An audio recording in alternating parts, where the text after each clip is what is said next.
afternoon, everyone. Welcome again to the Parliamentary Pavilion, where we have our next session, which is a Meet the Experts session. And it's going to be on the subject of today. The thematic subject today is food, agriculture, water. And we're going to focus on the agricultural breakthrough agenda. We have two experts, the lead author, and both of them are going to be speaking to the findings as well as the case studies from the agricultural breakthrough agenda this year. We are going to very much have it in presentation mode. So I'm just going to introduce both Aditi and Vinay. So on my far right is Dr. Aditi Mukherjee, who is the director of CGIAR, and she will explain what that acronym stands for.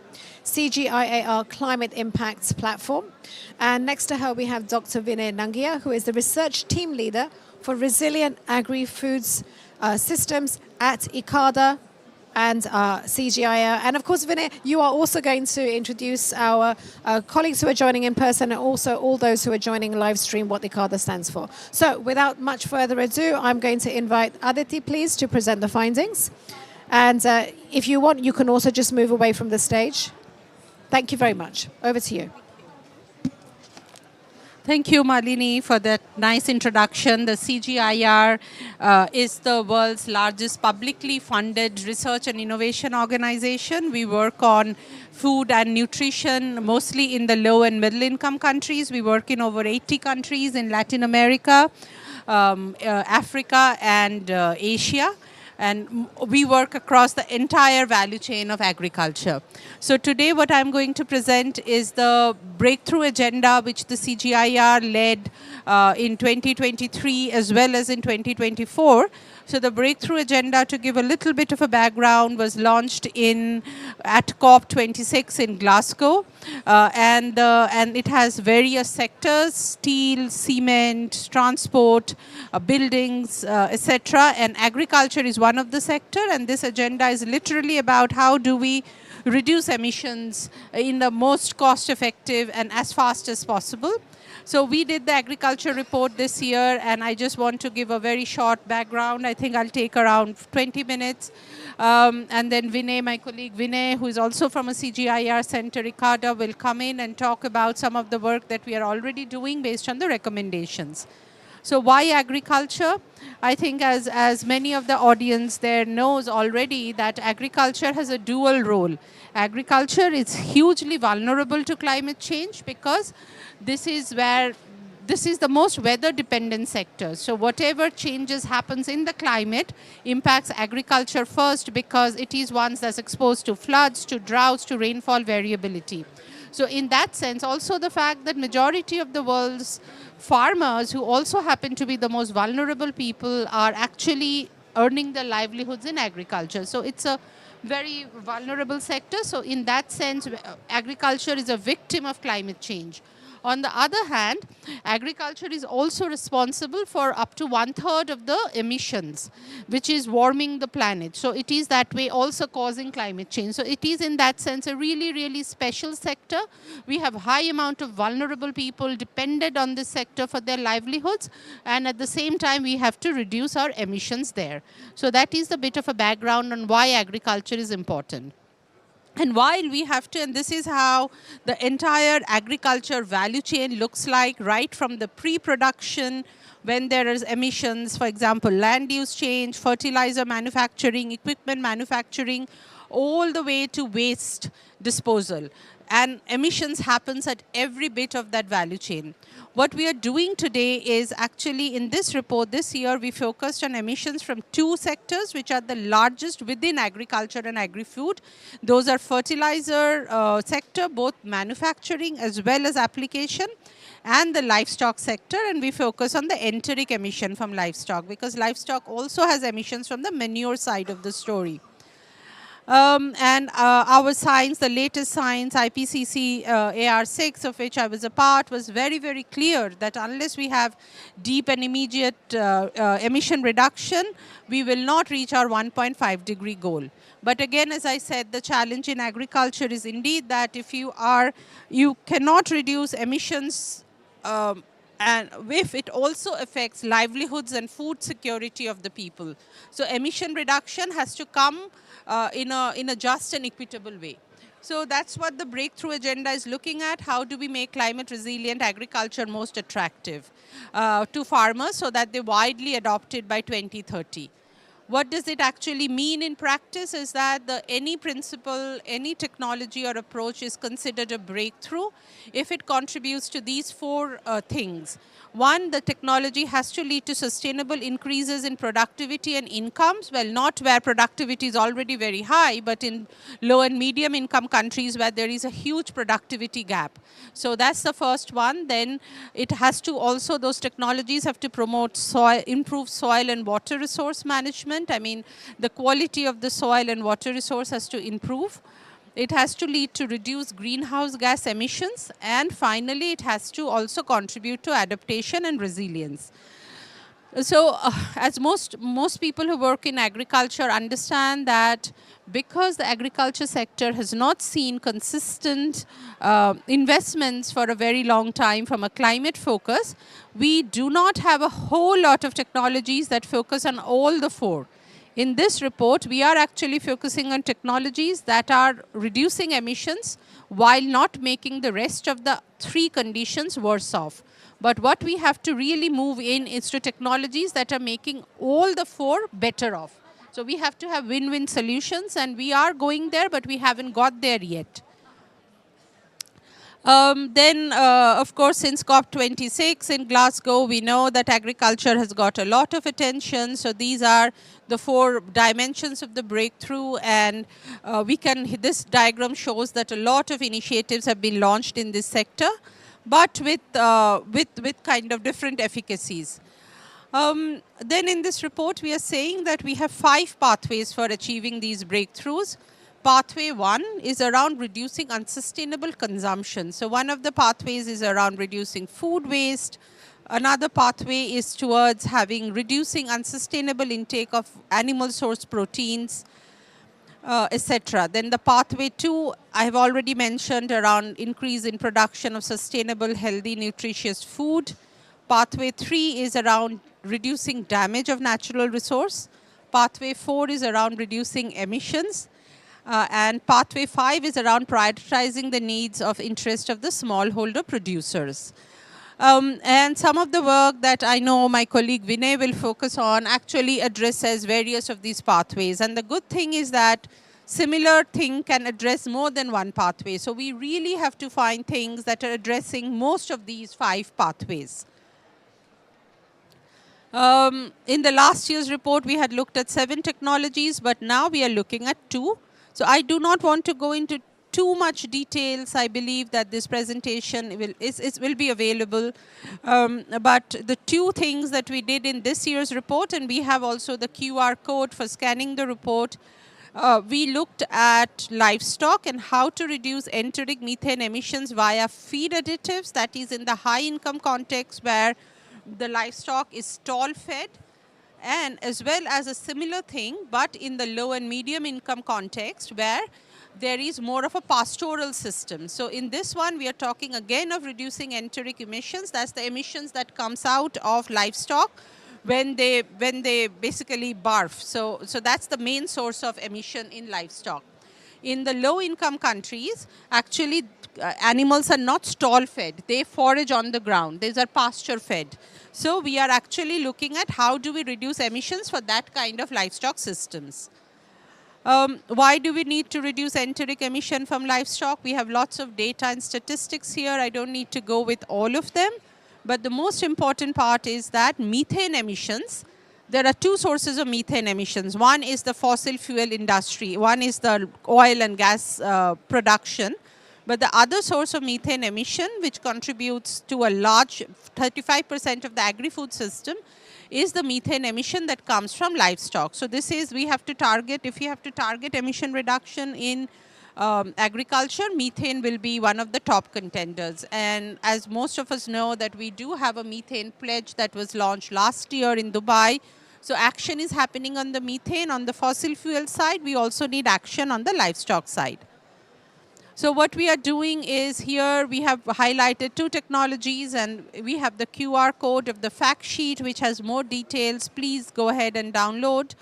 So first is around reducing enteric emissions via methane inhibitors. So these are feed additives that are added to the livestock food when they are fed, stall fed.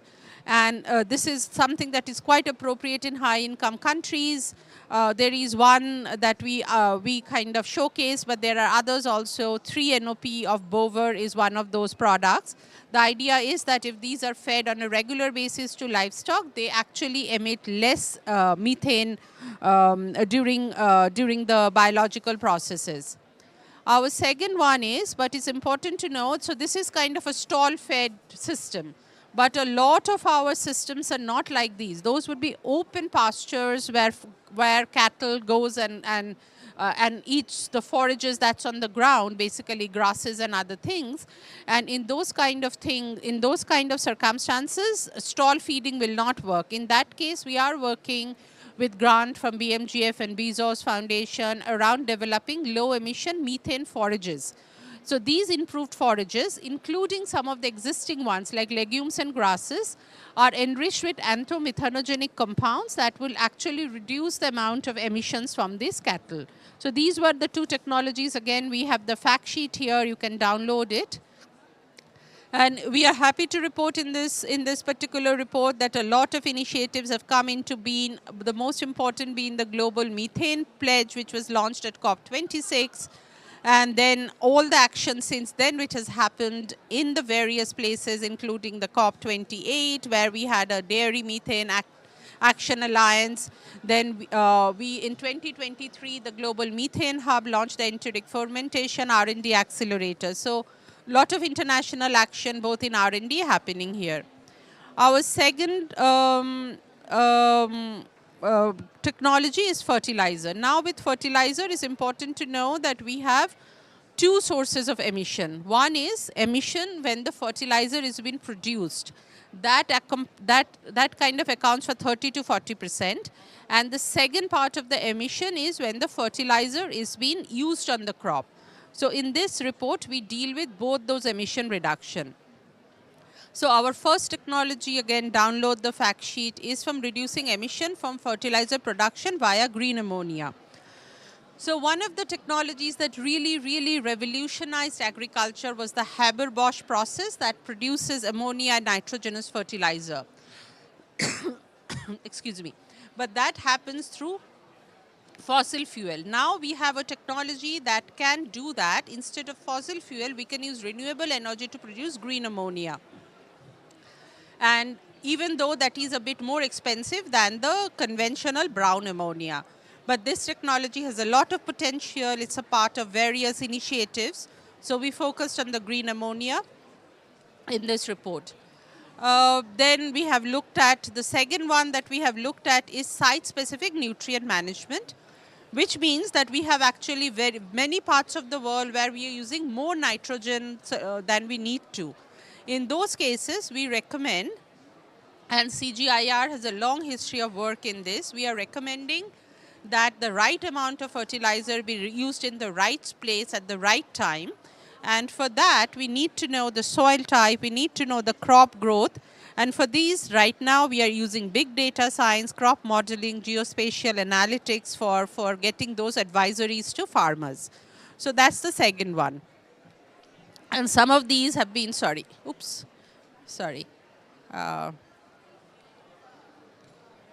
some of these have been already promoted in many countries. Well, of course, there are barriers. Cost remains one of the barriers. Similar to the nutrient management, actually advisories and farmer training remains a barrier. Again, in the fertilizer sector, we do a lot of initiatives have come in the last few years around decarbonization, and the CGIAR and many others are involved in this. So we have a strong work on fertilizer. Then coming to the final bit, again, I would encourage all of you online to actually look up the recommendations. We have very specific recommendations around climate finance. We are not only, so these are the broad recommendation buckets. We have 5 recommendation buckets. One is, how can green finance be used to promote these low carbon initiatives, low emission initiatives? So we have recommendations around how to get these included in the carbon bond initiatives, which kind of provides the criteria for low emission technologies. And once they provide a criteria, then the country taxonomies take them up and those become eligible for green finance. We also recommend that in some cases we would need grant financing. So we have recommendations around the G20 support in some of these grant financing in the low and middle income countries. Our second bucket of recommendation is around international knowledge sharing. For some of these technologies, we know a lot, but there is still some kind of a knowledge gap in what works where, what can one country learn from another. So we are recommending platforms of learning. Some of those platforms already exist, like there is a World Bank platform around knowledge sharing. So tagging into those and sharing what has worked in this country versus another country. Our third recommendation is around common metrics and indicators. It's very important when it comes to mitigation. It's around the MRV systems. It's around common metrics. I mean, for example, when it comes to feed additives, there are concerns about what does it mean for the nutrition. If you are feeding those cattle, those kind of feed additives, does it affect any of the nutritional outcomes? So for that, we are recommending that they be a part of the FAO's Planetarius Codex Alimentarius. Codex Alimentarius is about food safety norms. So that some of these new additives be added into those norms. Our fourth basket is around, again, increased support of research and development. This is a bit different from knowledge sharing. Here we are actually talking about more investments coming into research and development. That's because we are seeing over the years, actually the investments that is going into ag research and development in some of the major countries is actually declining. And given the climate crisis, we need to bring that up. So we make very specific recommendations what these research and development investments need to be. And our final bucket of recommendation is around incorporating some of these green technologies in the WTO process. They already have a process of these green technologies, but they focus on energy. But our recommendation is to also include some of the ag technologies.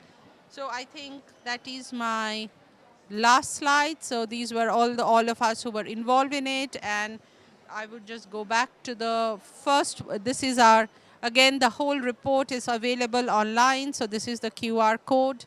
Go ahead and read it and get back to us if you have any comments or queries. Thank you so much.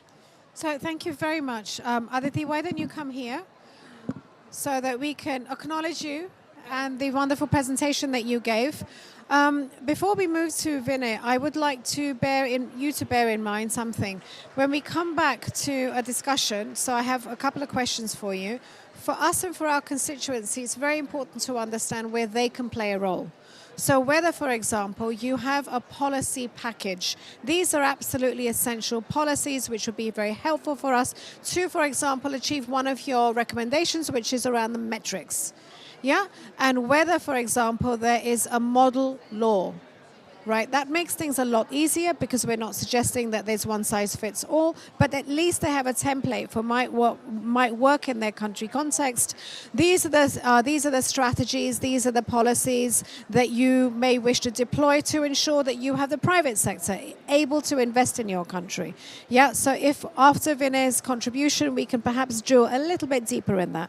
But Vinay, I'd now like you to invite to Dr. Vinay Nangia. I've introduced him previously, colleague of Aditi, who's really going to drill down and share some case studies to illustrate the report's findings. Vinay, over to you.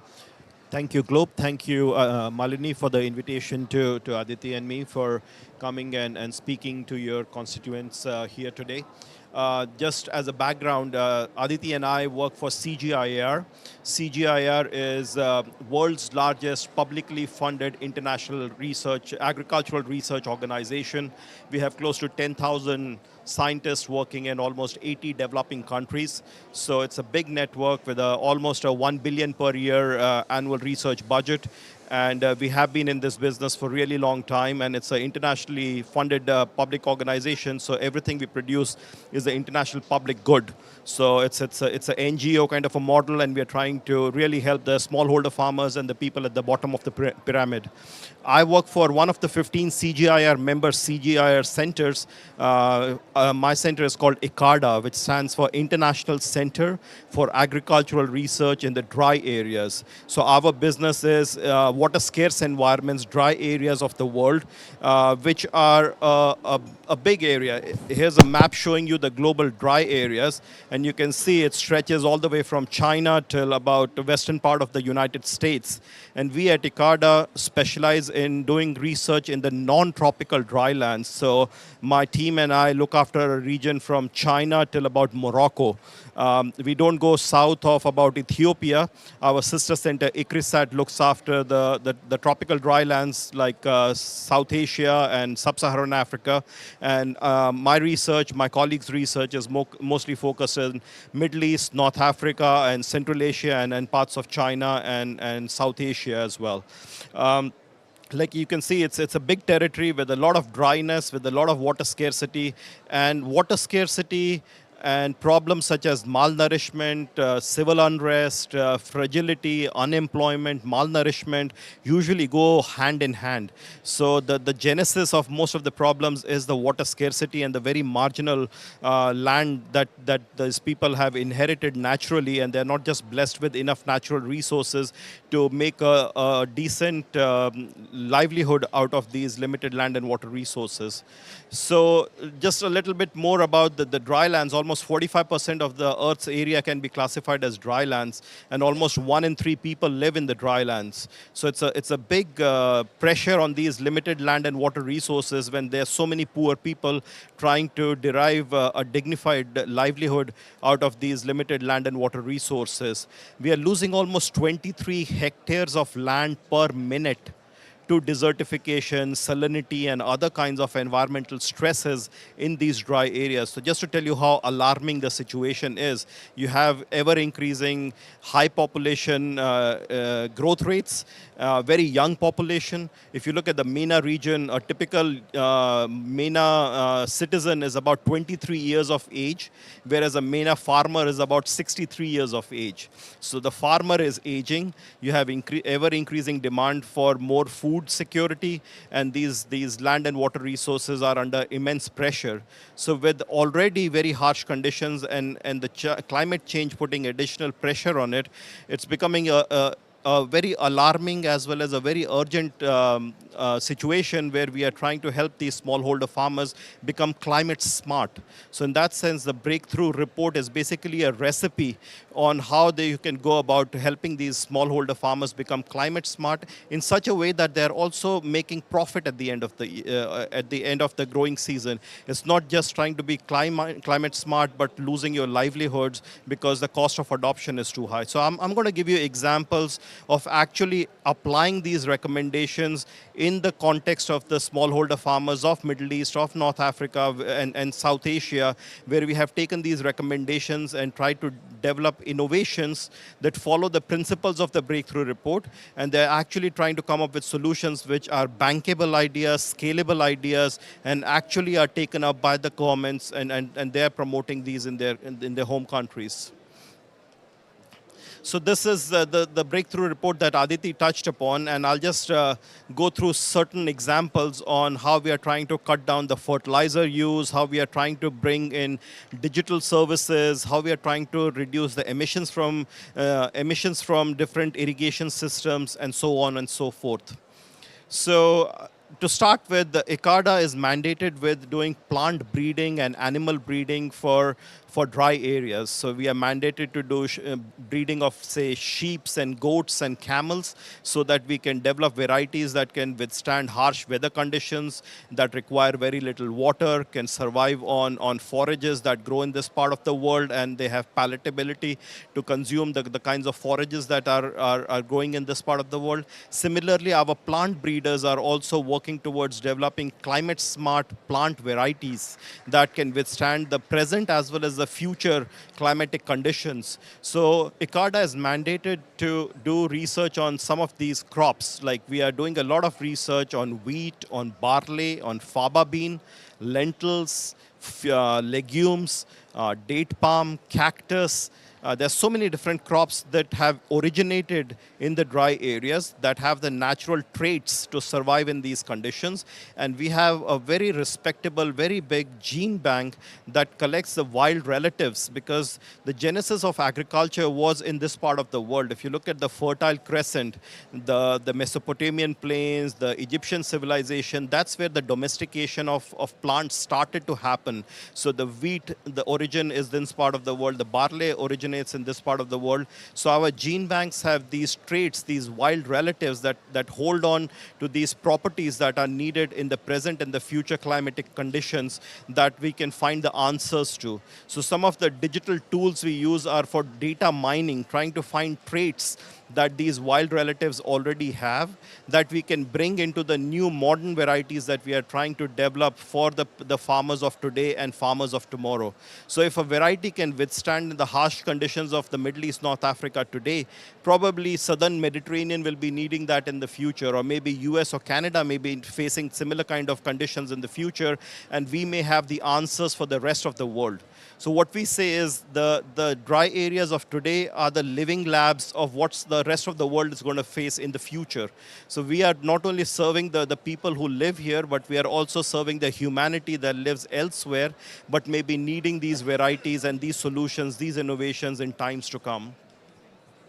Similarly, I want to touch upon the digital services that the Breakthrough Report talks about, how we can bring in the digital services, but in a way that is acceptable, that is easy for a smallholder, illiterate farmer of a developing country be able to take up these things. Because when we talk about digital services, we talk about precision agriculture, the image that comes in our minds are drones and GPS-guided tractors and big land holdings, etc. But how can you take those principles and bring it in the hands of a smallholder farmer? So we have had two revolutions in field of agriculture till date. The first revolution happened when mechanization was introduced. We had the tractors, we had farm implements, and because of the efficiency gains, because of mechanization, a farmer was able to produce enough food to feed about 26 people. Then came the second revolution, which is the green revolution, which was mostly about high-yielding crop varieties, more application of fertilizers, irrigation schemes, and dams being built. And because of the efficiency gains, because the enhancement of the inputs, the intensification of agriculture, the same farmer from same acreage of land was able to produce enough to feed about 156 people. And now McKinsey is predicting that precision farming could be the next game changer. It could be the third revolution in field of agriculture, and the efficiency gains could have that same farmer producing enough food for about 265 people. Now, what we are trying to do is bring this revolution in the hands of the smallholder farmers of the developing world. And I'm going to give you a couple of examples here. So just like a doctor carries a stethoscope or a blood pressure measuring device and then he can diagnose on the spot what's wrong with the patient, similarly, we are trying to introduce low-cost handheld devices for extension agents and progressive farmers to do on-the-spot diagnostics of what is wrong with their crops. So on the top left, I have an image of a scientist taking a picture of his plant using a thermal camera. So this thermal camera looks at the temperature of the leaf, looks at the temperature of the air around the leaf, and the temperature difference that the image tells you can be related with how much water stress the plant is. So just by taking a picture of your plant, you can know how much water to apply so that you can overcome that water stress. At the bottom left is another researcher or extension agent holding a device called a Green Seeker that is produced by Trimble Technologies. It's a simple device that can calculate the chlorophyll content from the greenness of your plant. So based on how green or how yellow your leaf is and the value that Green Seeker gives, you can easily find out how much is the nitrogen stress in the plant. So using such handheld devices, an extension agent or a farmer can get on-the-spot diagnostic, real-time information for making informed decision on how to de-risk his agriculture, whether he needs more water to apply, whether he needs more urea to apply, and so on and so forth. In the middle at the bottom, I have another example of a nitrogen, phosphorus, potassium testing kit. It's a soil testing kit which is inexpensive, developed in India by a research organization, into which you can just put small quantity of soil and it can tell you how much is your soil NPK, how much is your crop requiring NPK, so that you can apply the right kind of fertilizer in the right amount, not too much of one and too little of the other. So the ratios, the quantities, this way your inputs are optimized and the plant has maximum opportunity for uptake of these inputs. At the same time, it's not causing pollution in the groundwater table. This is a smartphone application that we have been introducing in India for the farmers of India. It's again an open source application that is available on Google Play. Anybody can download. There is no subscription fee, nothing involved. And this is putting again power in the hands of the smallholder farmers, where each farmer can get near real-time customized information for his location. So the farmer can delineate the boundary of his field, and based on that we can fetch the information and tell him what's the weather at present, what's the weather forecast for coming 2 weeks, how does the soil moisture in his field look like. If it's uneven, then where are the patches where there is too much or too little water, and then he can level his field so that the water distribution is more even. He can look at the weather parameters to also see if there is a probability of a disease outbreak. So we try to correlate humidity with temperature, with other different parameters, and say the conditions are ideal, the probability of a disease outbreak is very high. You may be wanting to look out for a fungal infection or a pest or locust outbreak. So we are trying to provide this information in the hands of the farmer so that he can make informed decisions and he can de-risk his agriculture. So if a farmer knows in coming 1 week there is rainfall expected, maybe he wants to prepare his land, maybe he wants to sow his seed so that it can lead to a better germination. Or we can give advice on it's going to be very windy in coming days. Do not spray your pesticide because all of it will fly away and the plant won't be able to take up those pesticides. So those kind of simplified digestible information is what we are trying to provide these farmers. Not a lot of technical jargon, and because a farmer doesn't know what is 50 kilometers per hour wind speed. Is it too much, too little? What to make sense of this number? So we try to make it, translate it into simple sentences. It's going to be too windy, it's going to be too wet, it's going to rain in coming days, and that's how we try to simplify things for the farmers. Again, we are trying to move the farmer towards green energy solutions so that the environmental footprint of agriculture can be reduced. I have 4 examples here. I won't take too much of your time, but on the leftmost side is an agrovoltaic system where we are saying that a farmer can have these solar panels, and in the shaded area under the solar panels, he can try growing some shade-loving cash crops. So instead of farmer growing something very marginal in nature, in the shaded areas, he can start growing some herbs, some medicinal plants, some flowers, something that is highly profitable, but that can which can flourish only in shady conditions. Also, when the farmer is not harvesting a crop, he is harvesting energy which he can sell to the grid. So he has an additional source of income that not only is the crop harvest, but also the energy harvest from that same piece of land. In the one on the right of the leftmost picture is a solar-powered desalination system. There are a lot of farmers who have saline groundwater in their fields. Not the people who are living on the coastal areas, but inlands, farmers are unable to use groundwater because it's too saline in nature. So in partnership with MIT, we have introduced solar-powered desalination using a new technology called the electrodialysis technology. And the beauty of this technology is that it produces about 40% less brine, and it requires about 50% less energy compared to reverse osmosis. Then the picture third from the left is an ultra-low energy drip irrigation system, again developed in partnership with MIT, that we have introduced in many Middle East, North African countries. These drip irrigation systems operate at 85% lower pressure. When you need 85% less pressure, you need very small pump which can run off hardly 1 or 2 solar panels. And a farmer who was unable to adopt this drip irrigation system because of the high initial capital expenditure can now be able to afford these, because the capex has gone down by almost 40-50% with the help of a small pump and a small solar panel.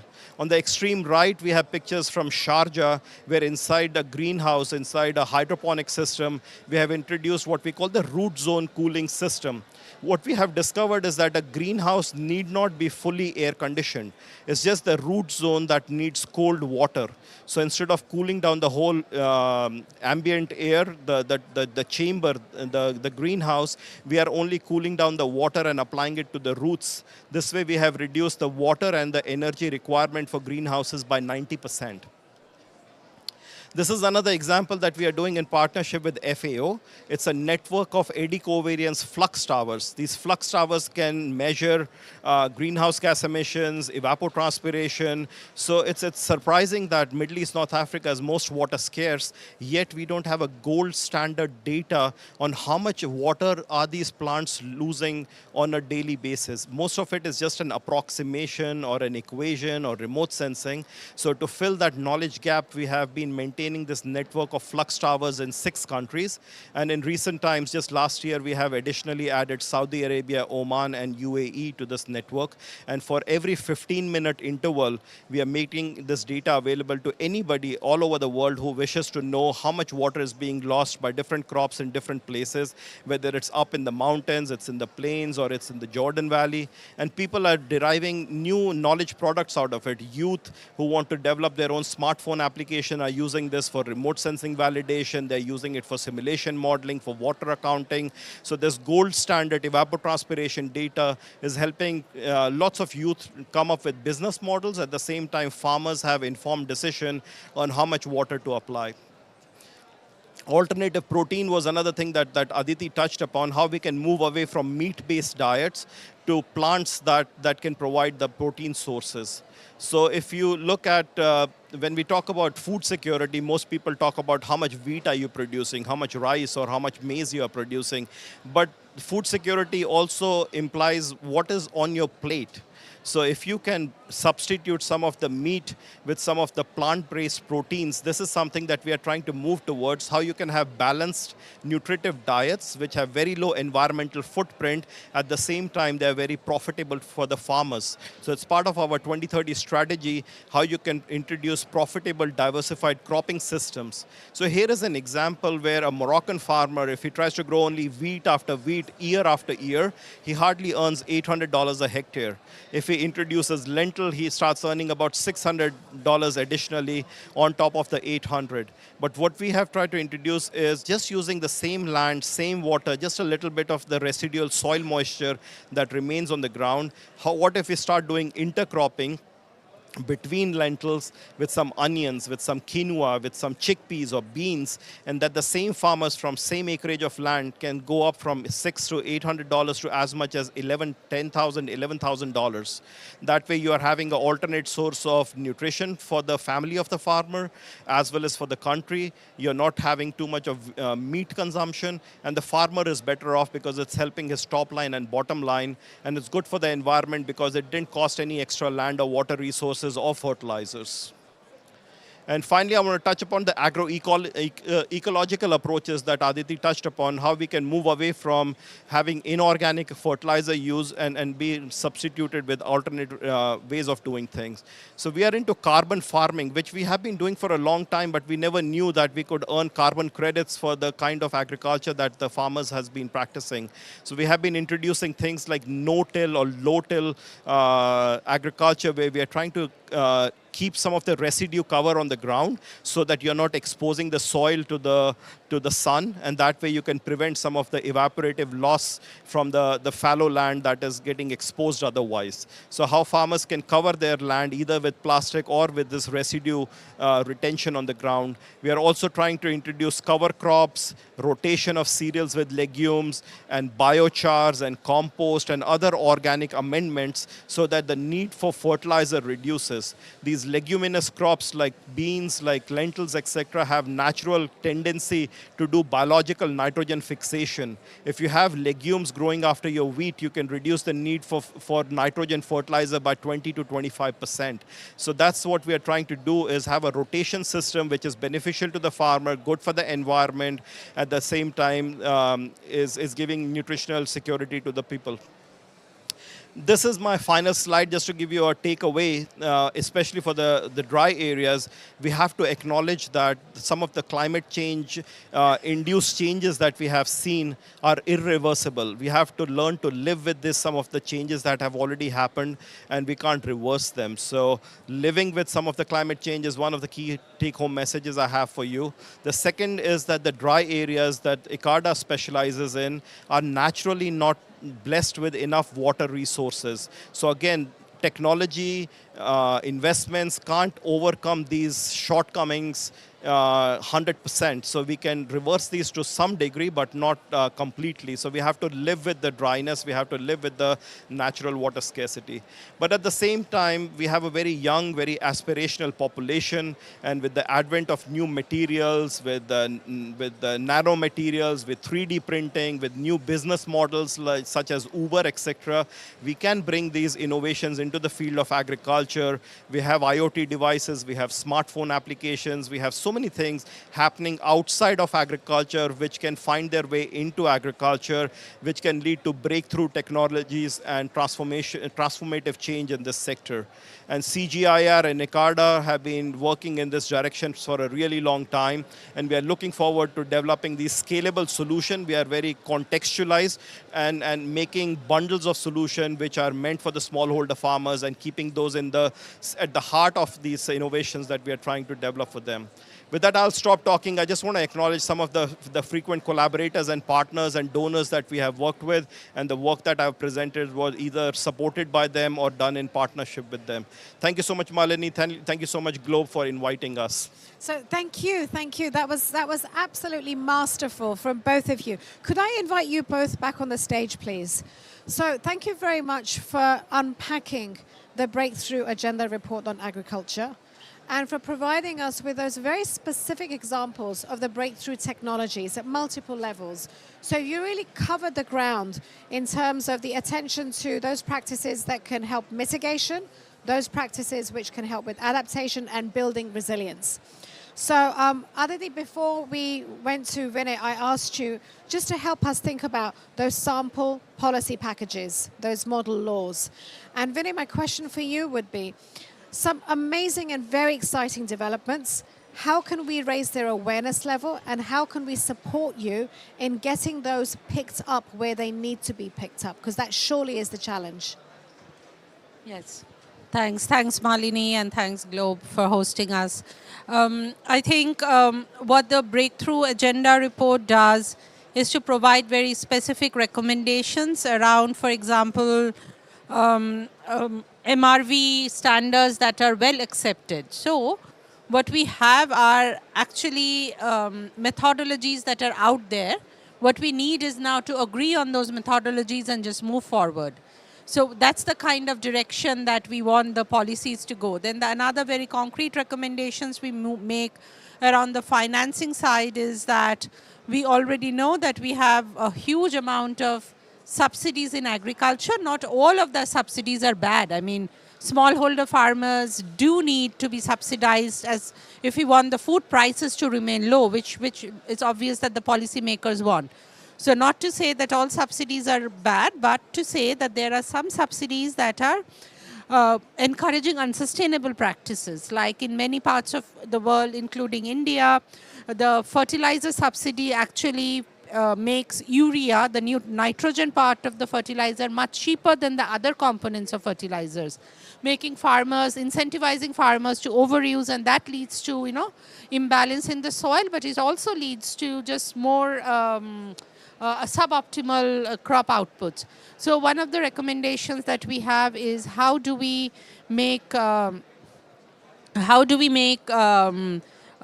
subsidies more rational, so that instead of subsidizing things that leads to more emissions, we actually subsidize green ammonia, or we subsidize better practices. So there are those concrete ones, but we are very, very conscious of the fact, well, the Breakthrough Agenda's intervention is more around international collaboration and to learn from each other. But for the individual countries and for the policymakers in the individual countries, all these would have to be kind of more context specific. They would have to see what really works in their context. So what we have is a menu of options, and all the CGIAR centers, but also our partners, have various technologies to pick and choose from. So as long as we are adhering to those broad principles that we want to improve resilience, we want to reduce greenhouse gas emissions, then there are various technologies and approaches that countries can actually choose from that fits their national circumstances. We are very cognizant that agriculture is not a one-size-fits-all sector at all. So thank you very much for that. And just to get you started, Vinay, one of your slides, I found all of them very exciting, especially the more pragmatic, you became. But one of them was on your smartphone app, which was a diagnostic app. Yeah, using a lot of visual markers.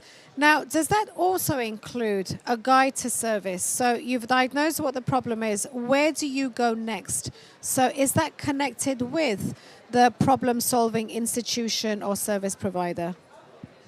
So usually there's a disconnect between what research takes place in a university setting and what the farmer is doing. There's a big gap between the two because the innovations are not making it into the farmer's field at the pace that they need to.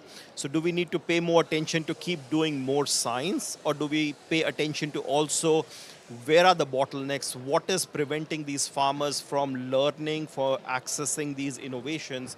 So at the CGIAR, what we try to do is try to have a demand partner asking for such a solution, and then co-design, co-develop technologies, keeping them in mind, and trying to understand what are his adoption barriers, why is he doing things differently than that makes sense to us. As scientists, some of these things are no-brainers for us. In spite that a farmer is unable or unwilling to adopt, we have to understand where are those obstacles and what to do about it. So these smartphone applications, in the past what has been the case is that a state government would give a blanket advisory.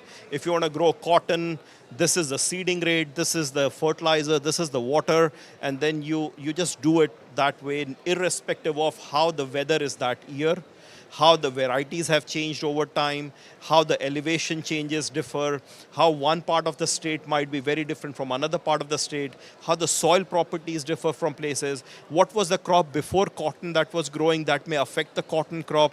So these smartphone applications of ours, by tapping into these questions, are trying to produce tailored advisory for that farmer, that you had a crop certain last year, so how much is the credit of the fertilizer that you got from the previous crop? If you had a soil which is high in clay content, then how much water you should be applying? If you have a soil that is low on nitrogen, then you have to apply more urea and less of something else. So you are trying to understand the farmer's situation and trying to give a customized, tailored advice instead of a blanket advice that usually is the case. So it's a huge handicap that the state government, that was our demand partner, said our extension agents are unable to provide on-the-spot diagnostics and give tailored advice to the farmer based on his GPS location. What is the weather? What is the soil? What should I do with my land, instead of telling me this is a state advisory that has been around for 20, 30 years and do it this way. So it was to understand and to solve a problem, which was indeed a problem, and it was a demand that came, and that's why it was in response to that demand. So to have that connect between a demand partner and us is really important to be able to scale these solutions. Otherwise, we will also end up having several additional smartphone applications on Google Play or Apple Store, and nobody would be downloading. So I think that's a major bottleneck. Do we want to pay attention to just doing more innovations, more science in the universities, or also pay attention to how to take these existing innovations into the farmer's field? Thank you. Yeah, no, absolutely. I mean, we had, a few days ago, we had Google here on the stage, and they were talking about the applications that they were developing using AI as a solution for some of these challenges. But it's a very dynamic space. I mean, those apps have to be very dynamic.